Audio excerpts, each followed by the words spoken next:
Doctor Yunus ছাড়া সবাই ডিসেম্বরেই নির্বাচন চায় জানিয়ে বিএনপির স্থায়ী কমিটির সদস্য মির্জা আব্বাস বলেছেন, জনগণের ডিসেম্বরেই নির্বাচন আদায় করবে। ডিসেম্বরে নির্বাচন না দিলে উদ্ভূত পরিস্থিতির দায় সরকারকেই নিতে হবে বলে জানান তিনি। সালাউদ্দিন আহমেদ বলেছেন, সমগ্র জাতি নির্বাচনের জন্য অপেক্ষমান। দ্রুতই অন্তর্বর্তী সরকার নির্বাচনের রোডম্যাপ দেবে বলে প্রত্যাশা বিএনপির। ডিসেম্বরে নির্বাচন না হলে দেশের ভৌগোলিক অখণ্ডতা ঠিক থাকবে কিনা তা নিয়েও প্রশ্ন তোলেন তিনি।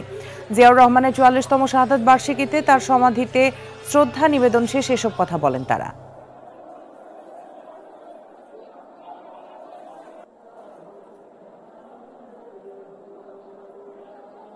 বিদেশি লোককে আমদানি করেছেন সংস্কার করার জন্য, আবার এই সংস্কার করতে করতে এমন জায়গায় চলে গেছে যারা আজকে আর নির্বাচন দিতে চায় না।